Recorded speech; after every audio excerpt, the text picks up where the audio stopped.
I spent over 50 years not knowing that there was a simple solution for people like me who struggle to read. It was harder to read and it was harder to concentrate because I had black dots and it would cover up words and then it wouldn't help with work.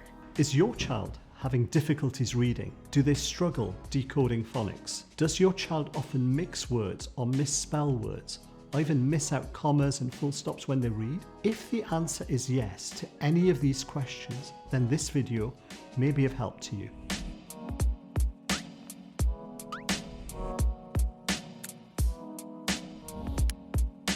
Hello, and welcome to the Visual Answers YouTube channel.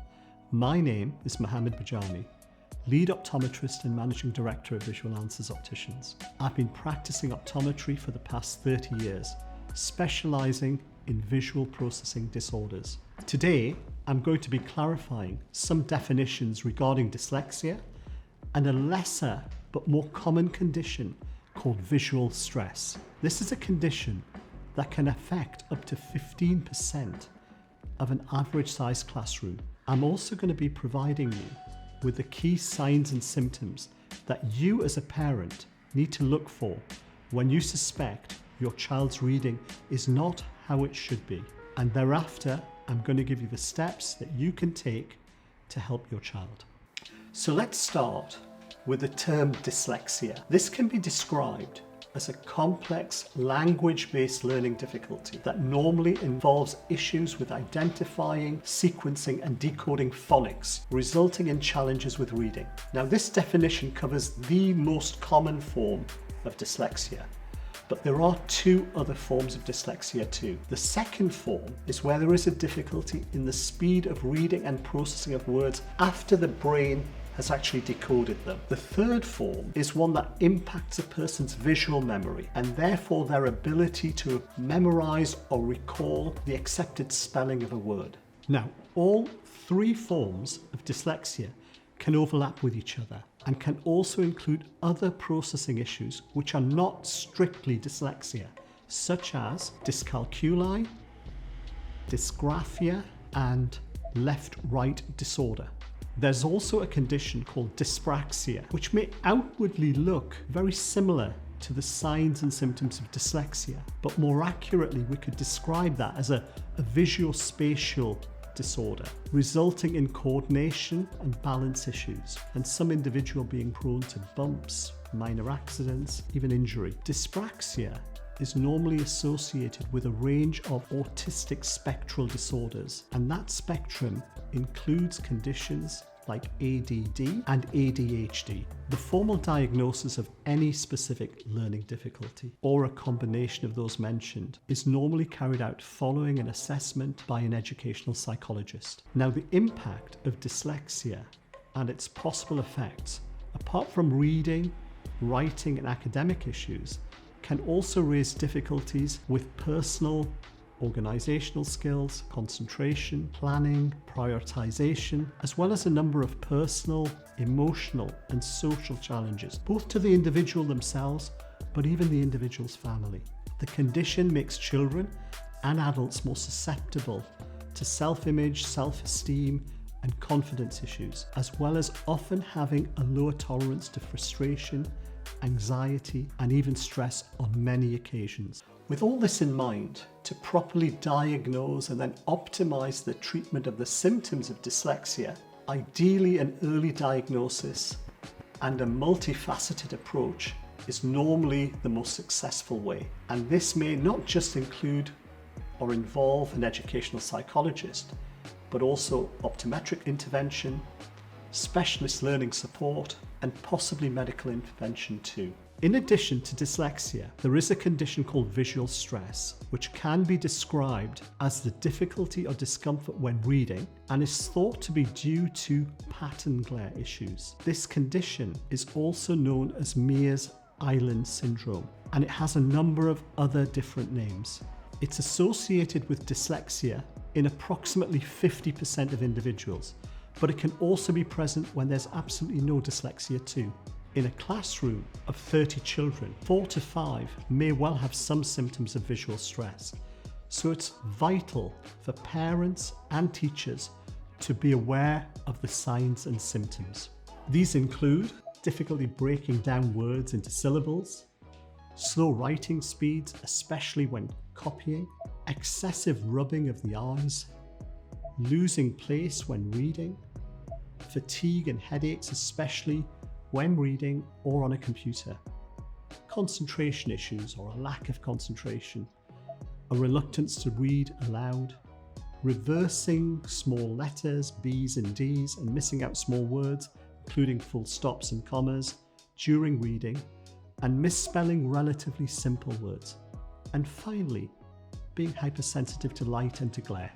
When talking one-to-one with a child with suspected visual stress, they may also complain that the print that they read looks unusual. And when you question them further, they may describe the text as moving or being blurry or doubling, words fading, even disappearing. They may notice colour fringes or patterns that appear in the text, and gaps and spaces, even rivers, appearing between words within a block of text. Now this might sound really strange to us, but we have to remember younger children don't really know how others see things and what normal vision really is. Sometimes they assume that's the way we all see. So observing the signs and symptoms, particularly parents and teachers, as well as being able to just investigate further and ask your child the right questions, will help determine if your child has the signs of visual stress. When the types of symptoms discussed are observed, it's vital that your child should have an eye examination with a suitably qualified optometrist with experience in this area. This examination should include not only checking the vision and the health of the eyes, but also the assessing the way the eyes work together and a child's eye tracking.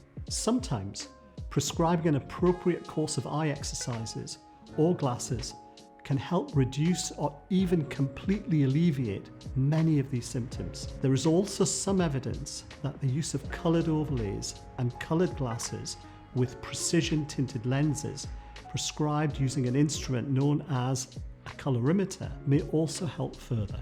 Our practices specialise in using an intuitive colorimeter, allowing us to prescribe an individualised precision tinted lens from over 100,000 colour combinations that can significantly reduce or even eliminate pattern glare associated with visual stress, and thereby improve rates of reading and visual processing speeds in up to half of all the children diagnosed with visual stress. Additional vision therapy, prescribing different eye exercises if appropriate, can further improve parts of the brain that control vision and eye coordination. The entire assessment takes around 60 to 90 minutes depending on the child.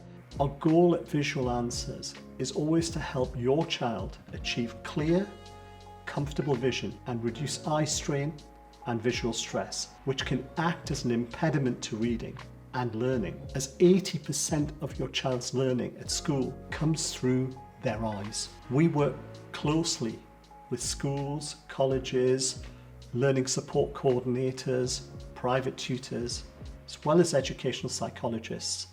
And we've been involved with individuals suffering from dyslexia, dyspraxia, and visual stress for over 20 years. We have clients who travel from all over the UK, from Europe, and even from the Middle East and the Far East to see us.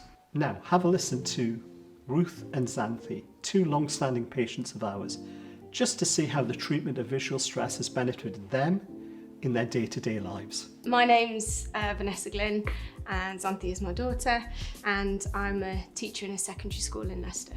I'm Xanthi and I'm 10 and I'm in year 6. She hadn't mentioned anything to me, and then we were actually in the middle of her normal eye test when she started to explain some of the black dots and the things that she was seeing. It was harder to read and it was harder to concentrate because I had black dots and it would cover up words and then it wouldn't help with work. And I mean, the test itself was quite astonishing. I was a bit sort of blown away when she had it done, because she was timed, obviously reading on the white paper, and then when she was timed on the colour, she read double the amount of words. So straight away we knew that it was going to be, you know, a benefit. And then she was never a reader, couldn't quite understand, you know, but you know, some kids aren't. And now since she's had the glasses, she'll go to bed and actually want to read before bedtime. So we've never sort of seen that happen before.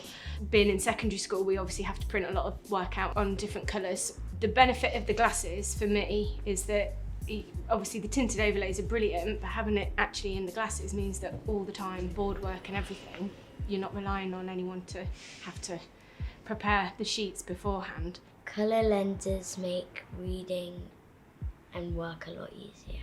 I'm Ruth. I'm a former teacher, but I'm now a home educator to Eva here. I'm just Eva. You're just Eva.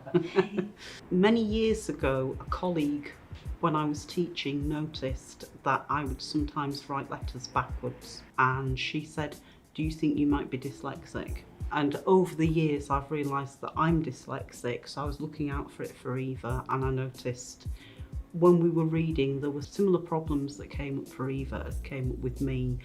And I noticed that she talked about letters having auras and moving. I was recommended visual answers by a friend who had brought her two dyslexic sons who've got visual stress problems, and she was very pleased with the result and came along and said, "Why don't you give it a go?" I had a really detailed assessment, and it immediately was very obvious that it was much easier for me to read. The number of times I make a mistake due to tracking or letters blurring have decreased massively, and I don't get an aura around letters and words anymore in the way I did previously. I would definitely recommend it. So please call the practice if you want to book in for a visual stress assessment, or if you require any more information regarding visual stress and colorimetry. If you have any questions, feel free to post them in the comments below, and we'll be sure to get back to you. If you found this video useful, please like, and if you think that there is someone that you know that might find this video of value, please share. Thank you for listening, and we look forward to seeing you on the next video.